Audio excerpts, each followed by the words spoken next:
Continue करते हैं।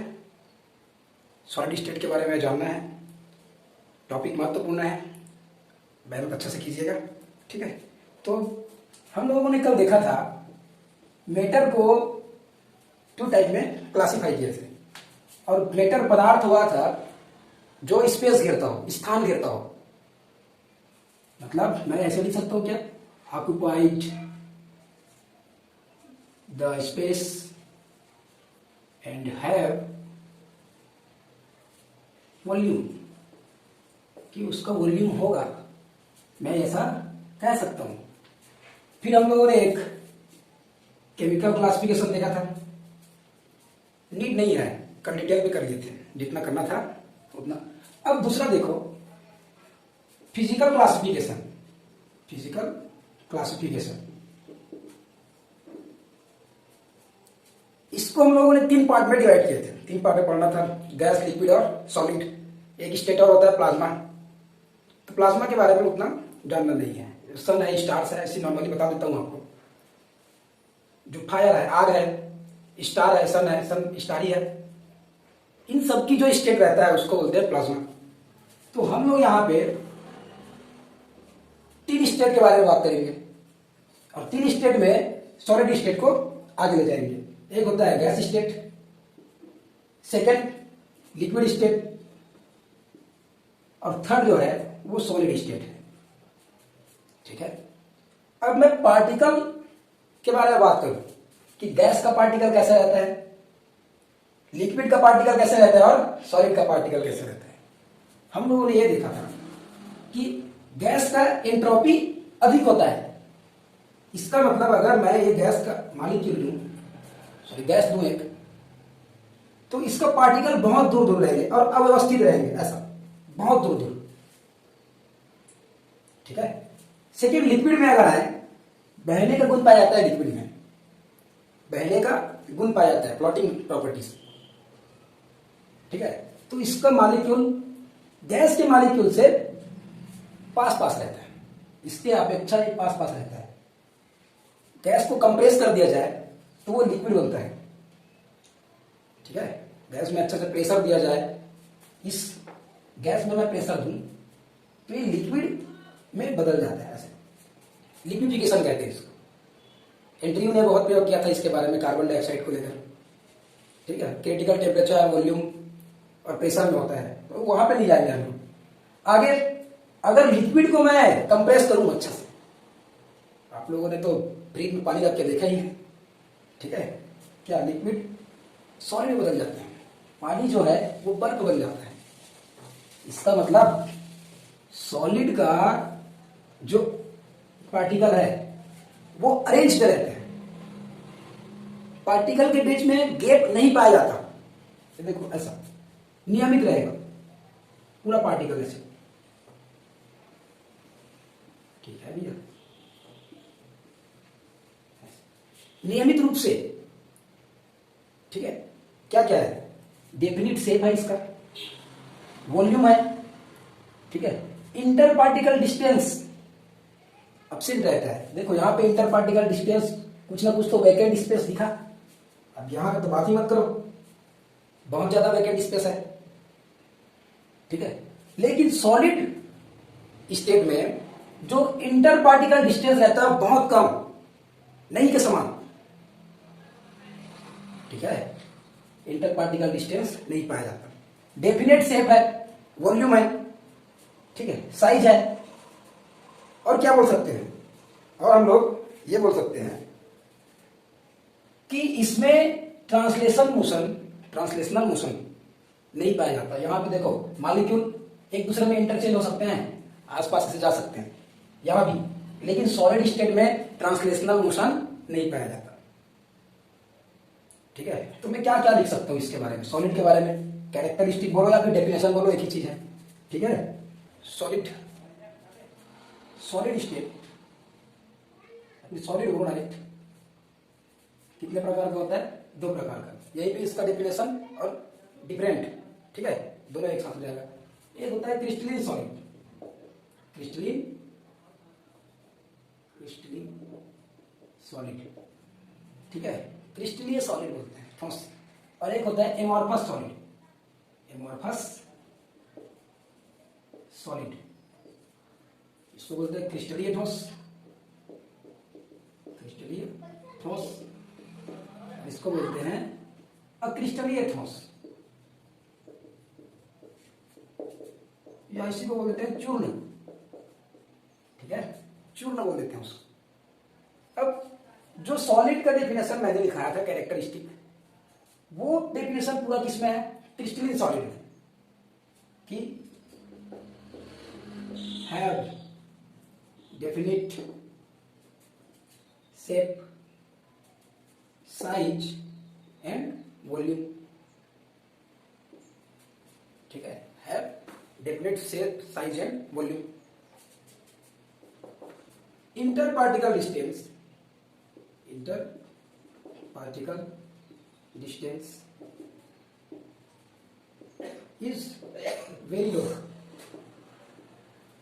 Inter particle distance जो रहता है बहुत कम रहता है। अब have definite shape, size and volume, inter particle distance very लो।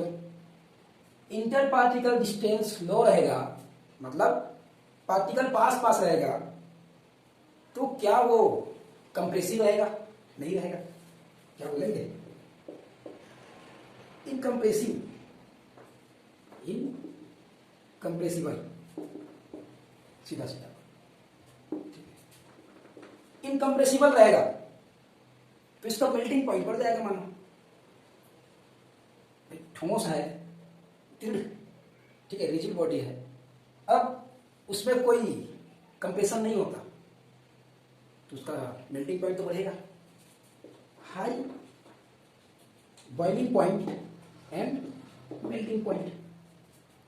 ठीक है, अब अक्रिस्टलीय ठोस या फिर एमॉर्फस सॉलिड क्या बोलेंगे? डजंट है। ठीक है, डू नॉट है, do not have definite shape, size and volume. ठीक है, inter particle distance is very लो, यहां पे है, यहां पे थोड़ा इंटर पार्टिकल डिस्टेंस पाया जाता है। क्या बोलूंगा मैं इसको? Inter particle distance, distance present, सीधा प्रेजेंट बोल देता हूं थोड़ा सा। ठीक, अब ये इनकम्प्रेसिबल था, इंटर पार्टिकल डिस्टेंस प्रेजेंट है, तो उसको कंप्रेस तो किया जा सकता है ना। क्या बोलूंगा मैं? कंप्रेसिबल। ठीक, low boiling point and melting point. Next, यहां पे दीज हैव, इंपॉर्टेंट है, these have anisotropic in nature. Anisotropic in nature. No भाई, these have anisotropic in nature, बताऊंगा आगे। These have isotropic in nature.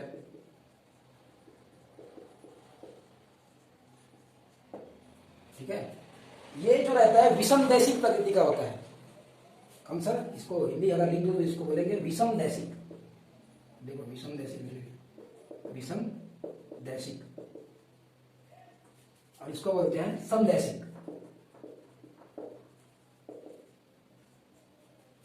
ठीक है, विषमदैशिक और समदैशिक, इसमें ये नेचर पाया जाता है। विषमदैशिक क्या होता है? The physical property are different in a different direction. ठीक है, अगर भौतिक गुण अलग अलग दिशा में अलग अलग होता है तो उसको बोलते हैं विषमदैशिक। आप लोग लिख लेना इसको। यदि किसी क्रिस्टल का भौतिक गुण अलग अलग दिशा में अलग अलग होता है तो वह गुण को विषमदैशिक गुण कहते हैं। और यहां पे किसी भी क्रिस्टल का, एमॉर्फस के बारे में बात कर रहे हैं, सॉलिड। ठीक है, भौतिक गुण अलग अलग दिशा में भी एक समान होता है तो उसको समदैशिक गुण कहते हैं। ठीक है, ये तो लिख लो। स्ट्रक्चर पे आते हैं इसका, थोड़ा स्ट्रक्चर देख लो कैसे दिखता है क्रिस्टलीन सॉलिड और एमॉर्फस सॉलिड। क्रिस्टलीन सॉलिड ऐसे बना सकते हो,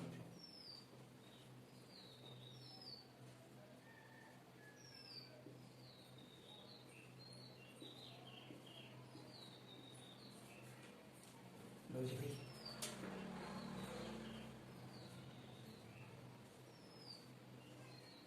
ये रहा क्रिस्टलीन सॉलिड। ठीक है, रेगुलर अरेंजमेंट है पार्टिकल्स का, इंटरमॉलिक्यूलर डिस्टेंस बहुत कम। ठीक है, intermolecular force very high, compressible नहीं है, ऐसे दबा के छोटा नहीं कर सकते इसको। ठीक है, लेकिन एमॉर्फस पे आए, एमॉर्फस बनाने का मतलब क्या है, इसमें का 2-4 पार्टिकल को गायब कर दो। देखो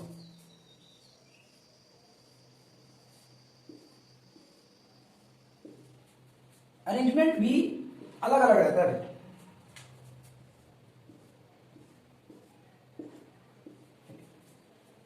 ये है एमॉर्फस सॉलिड का स्ट्रक्चर। मैं तो बाउंड्री बना दिया, बाउंड्री खोल के देखो कैसे दिखती है। बाउंड्री से बाहर निकालो, बाउंड्री हटा दो, इसमें तो दिखेगा बाउंड्री।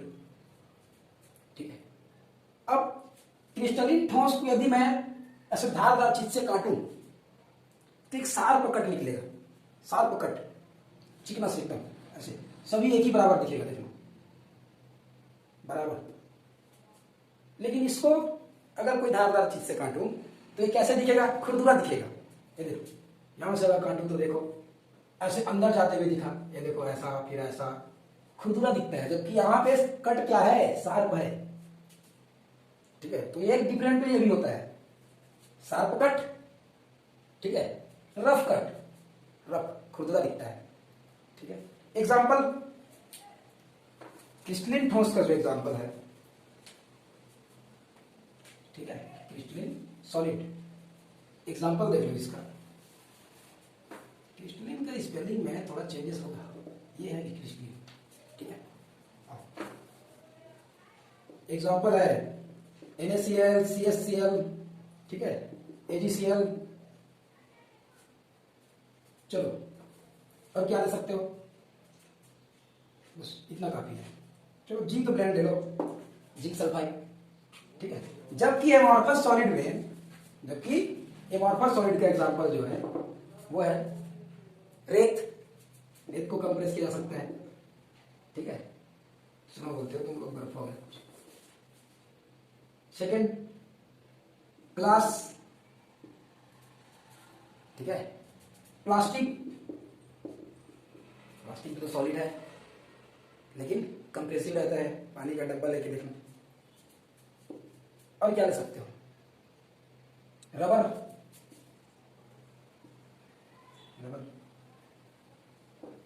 ठीक है, ये सभी क्या है, एमॉर्फस सॉलिड के एग्जांपल है। ठीक, यहां तक कुछ डाउट, किसी को समस्या, आगे पढ़ते हैं फिर।